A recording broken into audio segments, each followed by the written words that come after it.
안녕하세요. 토요미스테리 디바제시카입니다. 2004년 11월 17일 낮 2시 30분 일본 나라시에 살고 있던 28살 여성은 집으로 가는 걸음을 재촉합니다. 이 시간쯤이면 보통 7살 된 딸이 이미 학교를 끝내고 집에 와서 엄마를 기다리고 있기 때문인데요. 현관문을 열고 들어서면서 엄마 왔어! 라고 외쳤지만 예상과 달리 집안은 정막만 가득했습니다. 그녀의 딸은 당시 초등학교 1학년이던 아리야마 카에데예요. 아직 저학년이라 낮 1시 정도쯤이면 귀가를 하는 스케줄이었죠.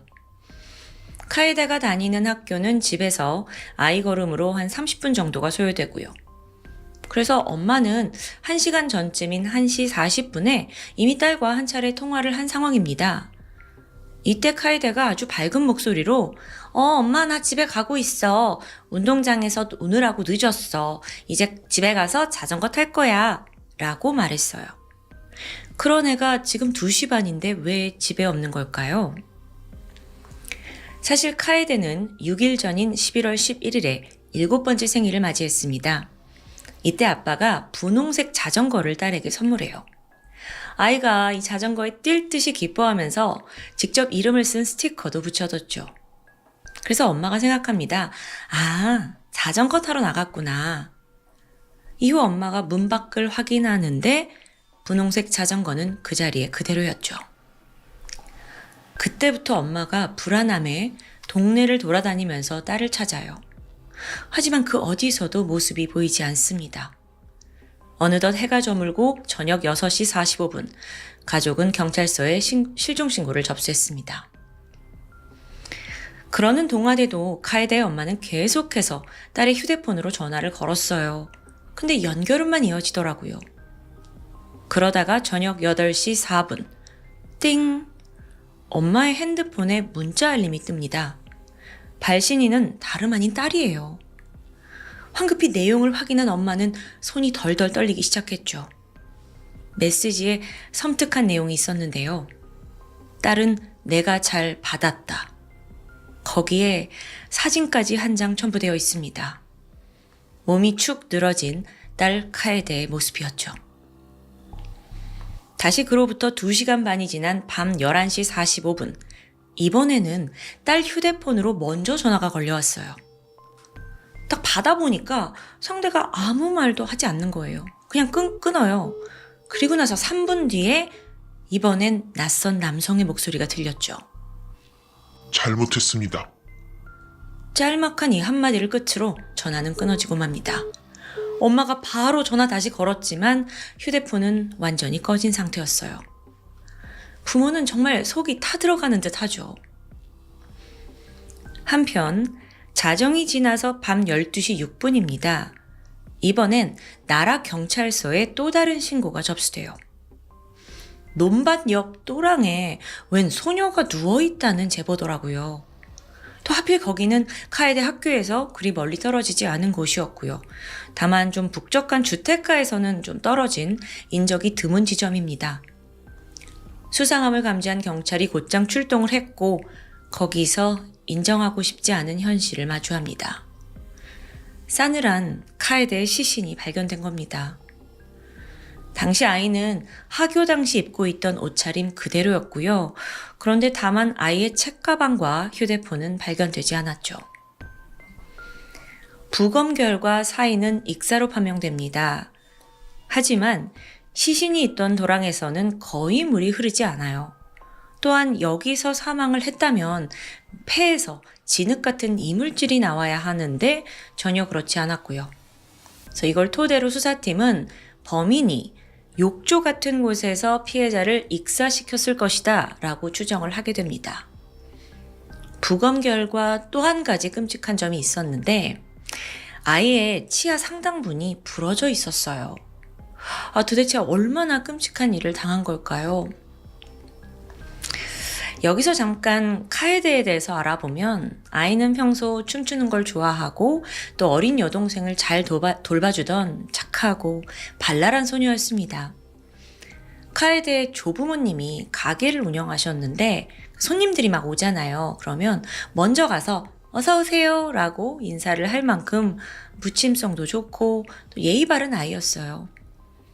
한 번은 길을 가다가 연세가 좀 지긋하신 할머니가 무거운 짐을 낑낑 들고 가시니까 막 먼저 달려가서 제가 들어드릴까요? 하고 어른처럼 말을 걸기도 합니다.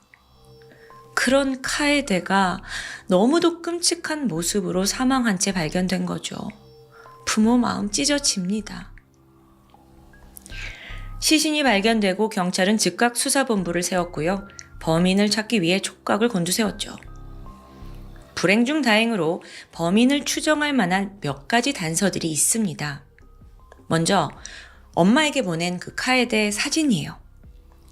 아이가 이 사진에서 가정집으로 보이는 침대에 누워있더라고요. 근데 그 베개에 영어로 스펠링 MO라는 알파벳이 있었습니다. 근데 다시 이걸 정밀 분석해보니까 이게 MO가 아니라 타운, TOWN이란 글자가 거꾸로 뒤집힌 채 찍힌 것으로 확인됐습니다. 그래서 경찰이 이 디자인을 판매한 업체를 수소문해요. 거기에 더해 카에데의 옷을 감식했는데 거기서 누군가의 머리카락이 발견됐죠. DNA 분석을 통해서 이게 B형 성인 남성의 것임을 밝혀냈고요. 경찰은 동시에 마지막으로 잡힌 카에데의 휴대폰 신호를 추적합니다. 카에데의 휴대폰으로 범인이 전화를 걸어왔으니까요. 그 결과 아이의 학교 그리고 집, 여기서 멀리 떨어지지 않은 기지국에서 신호가 잡히더라고요. 하지만 이게 또 정확한 위치를 알긴 힘들었어요. 그래서 일단은 이 지역을 중심으로 목격자가 있는지 탐문에 나섰죠.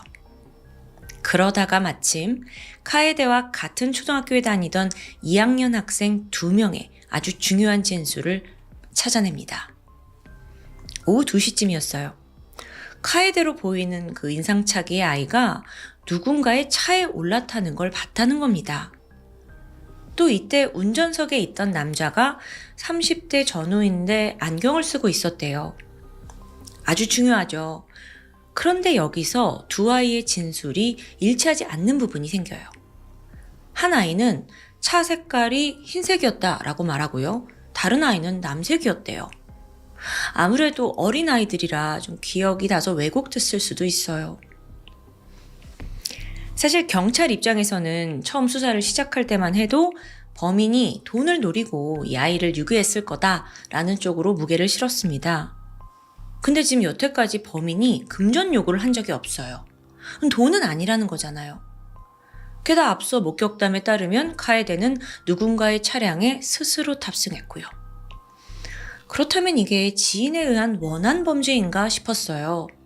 또 생각해보니까 휴대폰 신호가 이 마을 인근에서만 계속 잡힌 것도 좀 신빙성을 더했고요.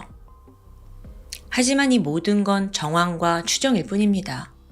안타깝게도 수사는 거기서 더 이상 진전되지 못해요. 그렇게 무려 한 달이 넘게 흐르면서 이 카에데의 사건은 세간의 관심에서 멀어지는 듯했죠. 그러던 12월 14일 밤 12시 돌연 띵 하고 카에데 엄마의 휴대폰 알림이 떴습니다. 문자가 온 거예요. 무심코 확인해본 엄마가 온몸에 소름이 돋았죠. 보낸 사람이 죽은 딸 카에데입니다. 그 번호예요. 게다가 내용이 뭔지 아세요? 다음은 여동생이다. 크크크. 게다가 이번에도 사진이 첨부되어 있었는데 그 사진은 전에 보냈던 그 카에데의 사진과 또 여기에 아이폰에 저장되어 있던 카에데 여동생의 사진입니다. 와, 그러니까 범인이 휴대폰 사진첩 보다가 여동생이 있다는 걸 알아내고 보낸 것 같아요. 부모는 얼마나 놀랐겠어요. 완전 공포에 휩싸였죠. 경찰이 즉각 이 사실을 알렸는데요. 아니 지금 큰딸을 죽인 것도 모자라서 남은 둘째까지 위협을 하니까 부모는 너무 불안하고 두렵죠. 하지만 경찰에게 오히려 이건 새로운 기회였습니다. 범인이 지금 카에데의 휴대폰을 사용한 거잖아요. 그러면서 새로운 기지국 위치, 그 신호를 잡아냈기 때문이에요. 이때부터 또 경찰이 카에데의 집과 학교 또 그 문제의 기지국 위치를 딱 점을 찍어두고 그 이동 경로 사이에 수상한 사람이나 차량이 없는지 실종 당일의 CCTV를 샅샅이 분석했죠. 상당한 작업이었습니다. 그런데 드디어 공통적으로 등장하는 차량 한 대가 떠오릅니다. 그건 바로 일본의 제조사 토요타에서 만든 소형 세단 코롤라라는 이름의 녹색 승용차였어요. 자, 이 차량이 실종 사건 당일날 카에데의 하굣길 루트에서 포착됩니다. 근데 특이한 점이 있다면 동네를 이렇게 천천히 주행을 하다가 갑자기 급하게 유턴을 하더라고요. 물론 이것만으로 이게 범인의 차라고 보긴 힘들잖아요.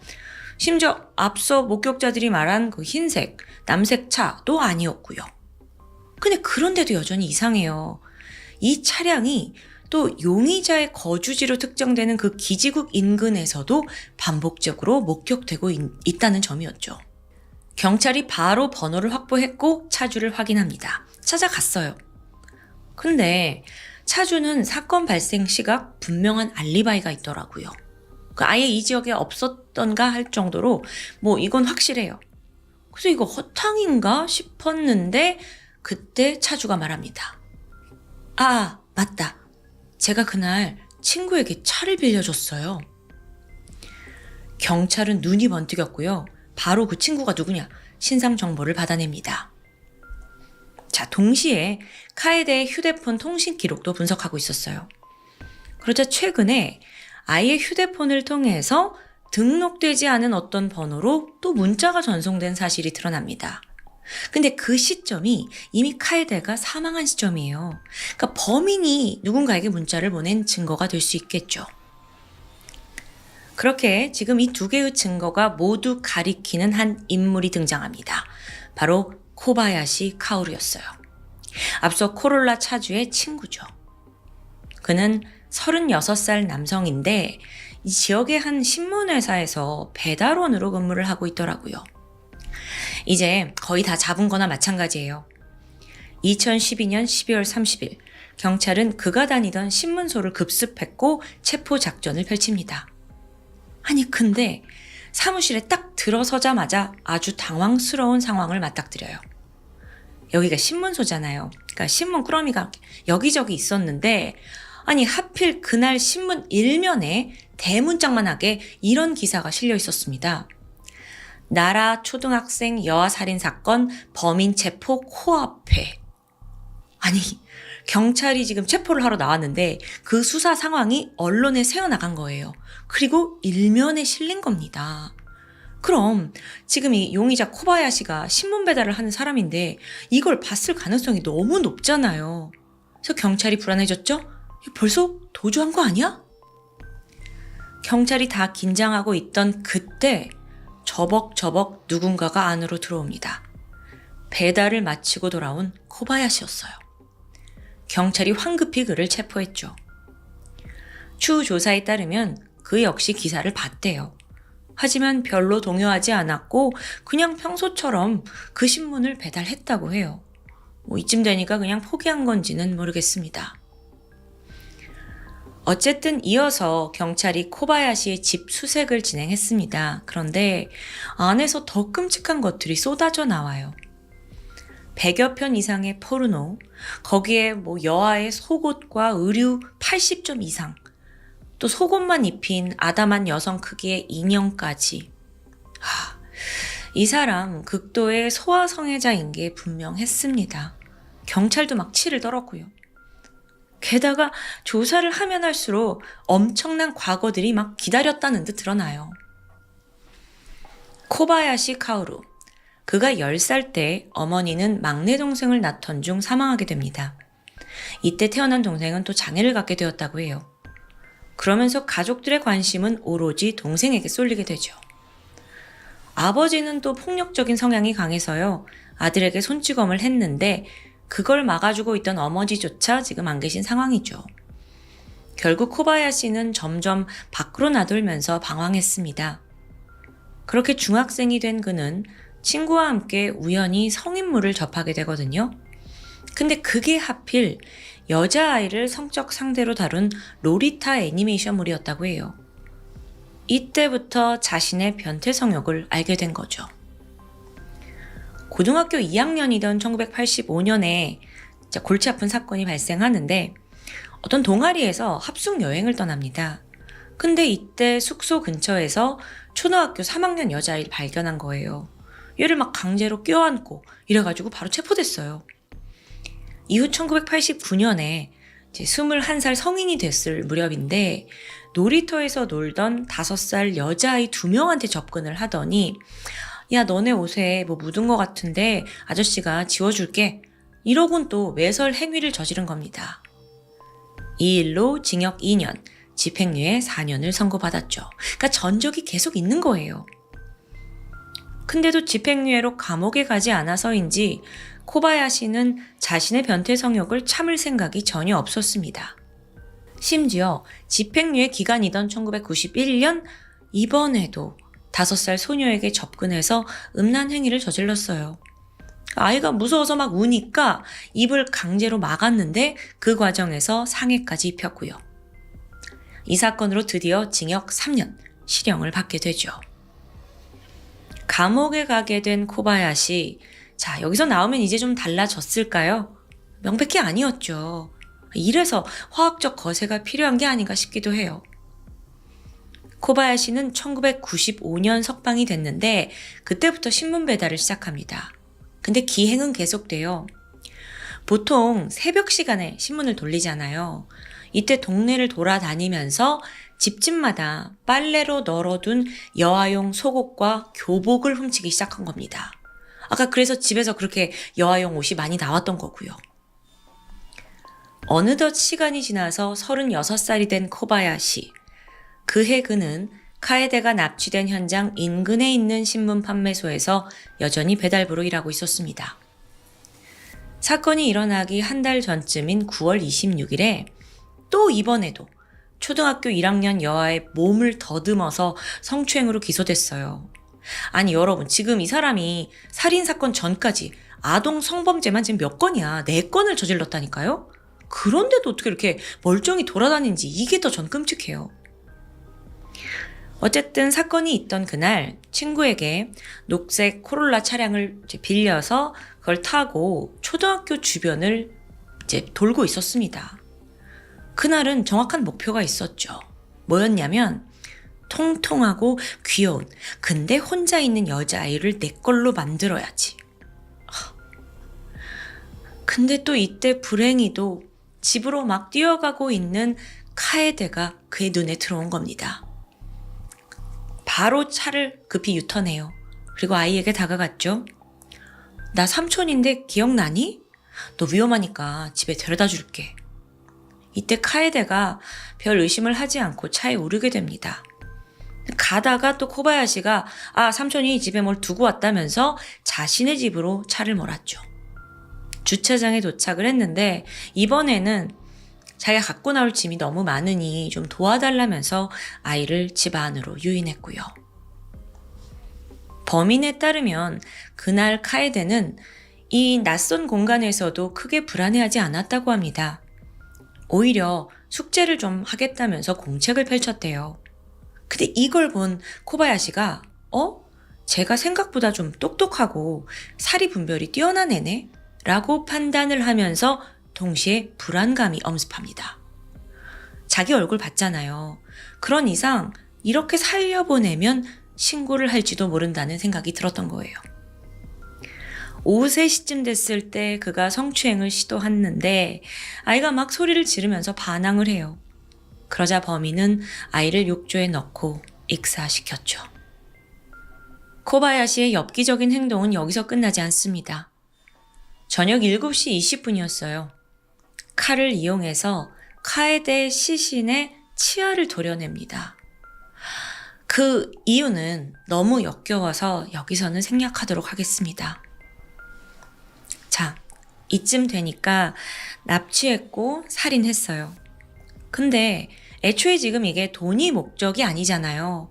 근데 왜 카에데 엄마에게 문자를 했을까요? 이 질문에 그의 대답은 그야말로 황당합니다. 카에데를 자기 것으로 만들었으니 세상을 시끄럽게 하고 싶었대요. 그러니까 범행에 성공했다는 그 어떤 만족감과 함께 우월감을 뽐내고 싶었던 것 같아요. 그리고 사건 한 달 뒤에 동생을 노린다, 막 이런 문자를 보낸 것도 이유는 같습니다. 당시 사람들의 관심이 좀 시들해졌으니까 일부러 유가족을 자극한 거예요. 그것도 모자라서 카에데의 휴대폰으로 찍어둔 시신의 사진을 자기 휴대폰으로 옮겼고요. 이걸 나중에 보니까 무슨 술집 종업원한테 막 자랑하듯 보여줬대요. 근데 사진 보여줄 때도 이런 끔찍한 사진이 유출됐다. 나도 토할 것 같다. 가증스러운 모습을 보였고요. 검거된 코바야시는 살인 및 납치, 강제추행, 시신 훼손까지 총 8개의 혐의로 기소됩니다. 이게 이 사람이요, 도저히 제정신이 아닌 것 같아요. 그래서 그런 판단하에 정신감정도 진행이 되었는데요. 결국 반사회성 인격장애와 소아성애 판정이 내려졌죠. 결국 2006년 9월 나라지법은 코바야시에게 사형을 선고합니다. 그런데 여러분, 여기서 또 소름 돋는 일이 있어요.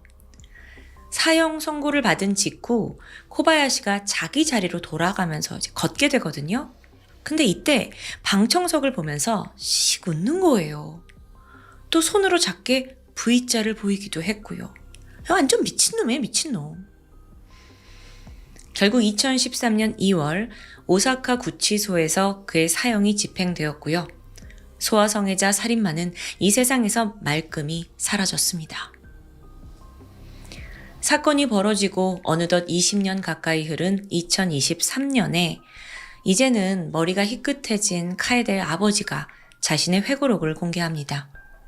그 안에는 딸의 실종과 사망, 그리고 범인을 잡기까지 처절했던 유가족의 그 고통 어린 심정이 담겨 있었죠. 그는 지금까지도 딸을 지키지 못한 후회로 살고 있다고 전했습니다.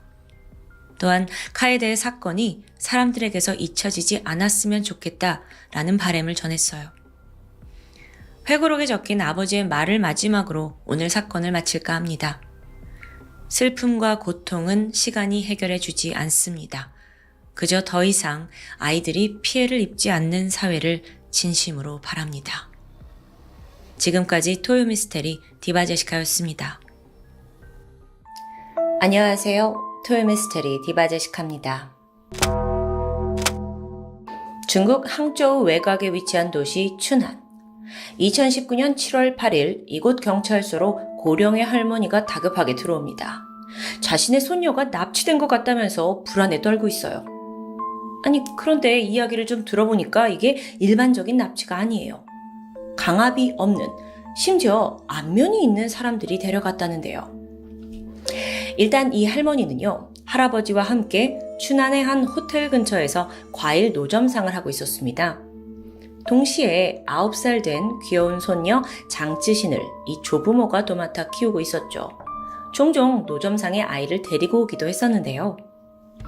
5년 전 장쯔신의 부모는 별거를 했고 이후 엄마는 연락이 완전 끊긴 채 아버지 장주는 집을 떠나 다른 곳에서 직업을 찾았습니다. 멀리 있으니까 별 수 없이 아이는 할머니 할아버지 손에서 키워졌던 거예요. 이 9살 장쯔신은 아주 밝고 활달한 성격으로 성장했습니다. 특히나 사람을 참 좋아했다고 해요. 그래서 낯을 가리지 않아서 누구와도 금세 어울렸고요. 그러다 딱 보름 전입니다. 할머니가 운영하던 노점상에 새로운 단골 고객이 생겼어요. 이들은 바로 옆 호텔에 투숙하고 있던 중년 커플인데 거의 매일같이 노점에 들려서 과일을 사니까 점점 안면을 트게 된 거죠. 특히 이들은 조부모 곁에서 혼자 놀고 있던 장쯔신을 아주 예뻐해 줬는데요. 이 커플에 대해서 좀 얘기해보자면 당시 춘안에 온 지는 보름 정도 된 상태인데 원래 항공 스케줄대로라면 7월 6일자 비행기로 다른 지역에 갈 생각이었습니다. 그런데 무슨 일인지 돌연 춘안에 더 머물겠다 하고 스케줄을 변경하게 돼요. 그러면서 커플이 호텔을 나와 좀 더 장기간 투숙할 만한 장소를 찾고 있던 중 노점상을 하던 이 할머니 할아버지에게 혹시 방이 좀 남는 게 없냐, 방을 좀 빌릴 수 있냐라고 묻게 되죠. 또 마침 이 집에 빈 방이 있었던 겁니다. 노부부 입장에선 돈도 벌 수 있는 좋은 기회고요.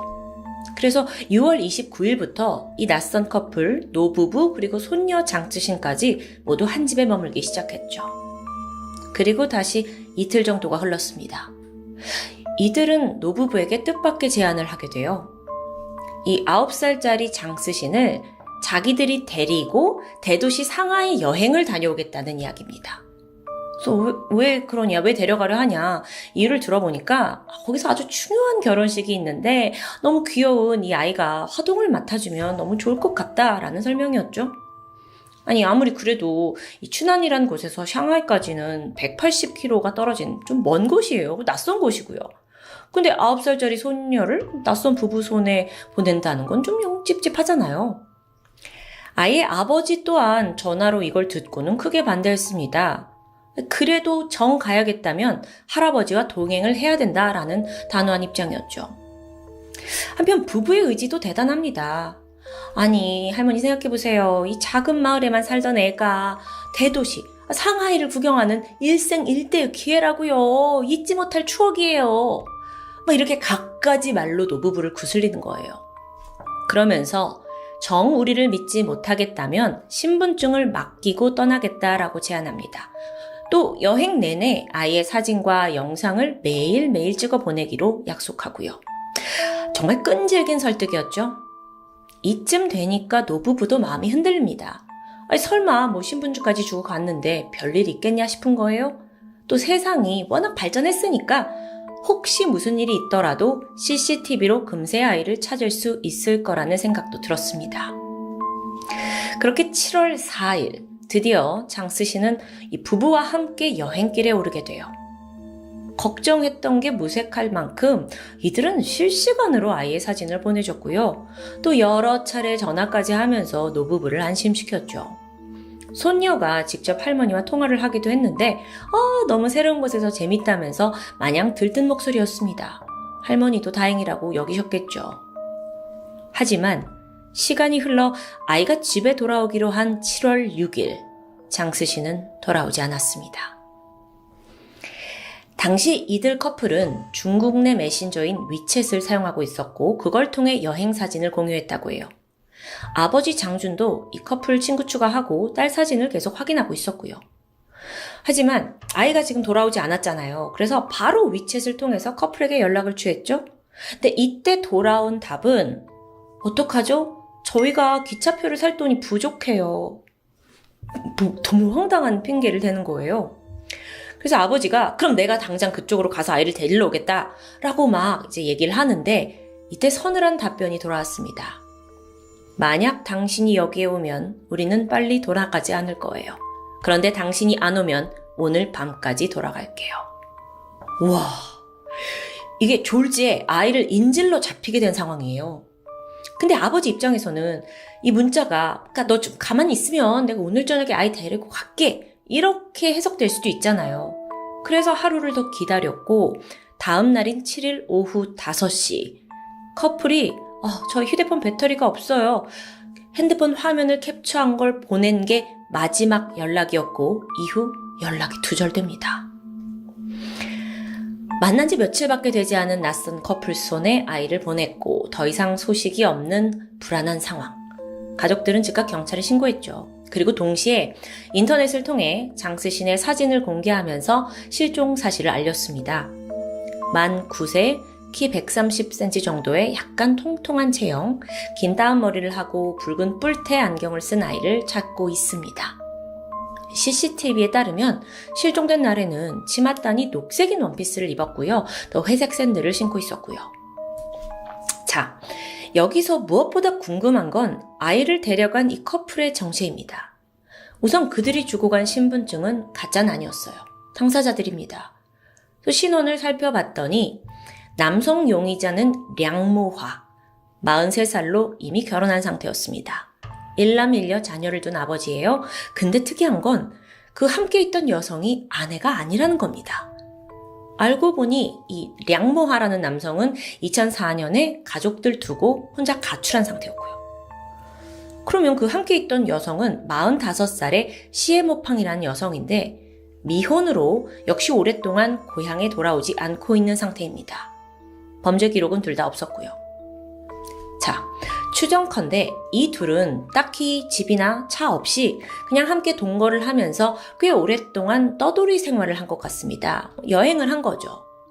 근데 생계 유지를 위한 일은 전혀 하지 않았어요. 그럼에도 어떻게 생활이 가능했냐? 과거에 시에모팡이 친척들로부터 사업을 한다는 핑계로 큰 돈을 빌렸대요. 그래서 그걸 지금껏 생활비로 사용해오고 있던 거죠. 그래서 친척들은 얘가 고향에 돌아오기를 완전 단단히 벼르고 있었고요. 부부도 아닌 커플이 도대체 어떻게 만나서 이 집시 같은 여행길에 올랐는지는 모르겠어요.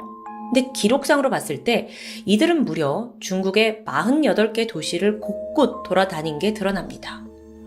근데 일도 안 하고 언제까지 이렇게 살겠냐? 확인해보니까 사건 직전에 이들의 통장에 남아있던 돈은 32위안, 우리나라 돈으로 6,000원 정도밖에 되지 않습니다. 그런데 여러분, 경찰과 가족들은 이 점이 더 불안했어요. 혹여나 애가 너무 예뻐서 내 자식으로 몰래 데려가려고 한 걸 수도 있어요. 그런데 이 커플 자체가 전혀 안정된 가정을 이룰 사람들이 아닌 거예요. 그럼 도대체 애를 데려가서 뭘 어쩌라는 거냐고요. 일단 그 동기는 좀 제쳐두고 현재로선 커플과 아이의 행방을 찾는 게 급선무겠죠. 중국 공안이 CCTV와 또 여러 정보에 따라 행적을 추적했는데 먼저 이 커플은요, 춘안을 떠나 상하이로 가겠다는 말 자체가 거짓이었습니다. 아예 그쪽으로 가질 않았고 7월 4일 춘안에서 남쪽으로 떨어진 푸젠성 둥산 지역에 도착합니다. 여기서 이틀을 머물렀어요. 그리고 어느덧 이제 아이가 돌아가기로 한 날이 되었죠. 7월 6일. 돌연 새벽 4시에 택시를 타고는 이 세 명이서 광동 산두지방으로 향합니다. 그리고 다시 오전 7시에 호텔에 들어갔죠. 그러다 다시 오후 1시 반에 택시를 타고 역으로 이동해요. 그 후 여러 역을 경유하고 밤 11시에 돼서 닝보시라는 곳에 도착해 역 인근 호텔에 투숙하고요. 참고로 이들이 막 거쳐간 도시들은 모두 관광지로 유명한 곳입니다. 무슨 생각인지 동기는 뭔지 알 수 없지만 루트만 보면 애를 데리고 여행을 즐기는 것처럼 보여요. 하지만 이게 과연 단순한 여행이었을까요? 다음 날인 7일 오전, 셋은 호텔에서 나와서 미리 예약한 택시를 탔습니다. 그리고 이때부터의 행적은 그 택시 기사를 통해서 알 수 있어요. 목적지는 인근에 위치한 해상 만리장성 수목원. 하지만 막상 도착을 해보니까 여기 이렇게 바다가 안 보여요. 그래서 불만을 터뜨립니다. 그래서 같은 택시를 타고 이 다음에는 거기서 40km 정도 떨어진 호수 동천호로 향하게 되죠. 오후 2시쯤 도착을 했고 기사가 이들을 내려주는데 머지않아 또 전화가 왔어요.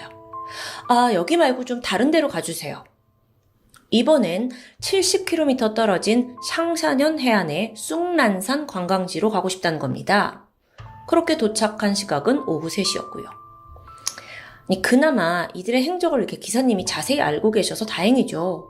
근데 생각해보세요. 이렇게 바다와 호수, 산, 커플이 다양한 곳을 둘러본 데는 이유가 있었습니다. 정말 소름 돋는 이유였죠. 어쨌든 세 사람이 차에서 내려서 남쪽 모래사장까지 한 1km 정도 걷게 돼요. 그리고 오후 4시 30분 이 해안에서 동쪽 해변까지 가는 배를 또 타게 됩니다. 이때 선원이 그날의 마지막 손님이었던 이 세 명을 분명히 기억하고 있었어요. 천진난만한 여자아이와 부모와 함께 아이스크림 먹고 있었다는데요. 이때의 장스 씨는 앞으로 벌어질 일에 대해 아무것도 몰랐던 거죠. 저녁 7시, 드디어 CCTV에 커플과 함께 장스신이 쑥란산 관광지구에 들어가는 모습이 포착되었습니다. 다행히 그 관광지구 안에서도 셋을 목격한 사람이 있어요. 가방을 든 성인 남자가 어린아이를 업고 있었다는데요. 즐거워하는 모습으로 봐서 학대의 정황은 없었던 것으로 보였죠. 하지만 그로부터 3시간이 지난 밤 10시, 관광지 입구 쪽 CCTV에 다시 모습이 포착됩니다. 그런데 이번에는 커플뿐이었어요. 9살 된 장스신의 모습은 보이지 않는 겁니다. 애가 없어요. 이후 두 사람은 택시를 타고 그 같은 날 방문했던 동천호로 이동했는데 또 여기서부터 행적이 묘연했죠. 이후에 더 이상 모습을 보이지 않는데요. 여기까지 파악한 경찰은 즉각 동천호를 수색합니다. 그리고 그곳에서 끈으로 서로를 연결해둔 두 구의 시신을 발견하게 되죠. 바로 량모화와 시에모팡이었습니다. 이 호수에서 극단적 선택을 했던 건데요. 부검 결과 외상은 없었고요. 독극물도 검출되지 않았습니다. 둘은 그날 새벽 함께 술을 마신 뒤 외투로 줄을 만들어서 서로를 묶고 호수로 뛰어든 게 확인됩니다. 각종 여러 가지 경제적 문제를 해소하기 어렵다 보니 이런 선택을 한 정황이에요. 아니 그렇다면 아이는요? 아이는 분명 저녁 7시까지는 무사했어요. 스스로 걸어서 관광지구 들어갔죠? 하지만 그 이후에 무슨 일이 벌어졌는지, 지금 어디 있는지는 행방이 묘연합니다. 그러다가 3일 후에 극적으로 아이의 시민카드, 그러니까 중국 신분증 같은 게 샹사년 해반의 한 정자에서 발견됩니다. 이 정자에 이게 놓여져 있어요. 그래서 수색대가 이 해안 주변을 샅샅이 뒤졌죠. 아이는 없습니다. 그래서 혹시나 싶어서 그 민간 구조대 500여 명이 갈고리로 땅을 긁으면서 해저를 탐색했다고 해요. 하지만 아이는 여전히 없었고요. 그러다 7월 13일 12시입니다. 신분증이 발견된 정자에서 40km 꽤 떨어진 해역에서 한 선원이 바다에 떠있는 시신 한 구를 발견해요. 체구가 작은 여자아이였습니다. 그날 저녁 이 시신은 공식적으로 장스신이라는 게 확인되었고요.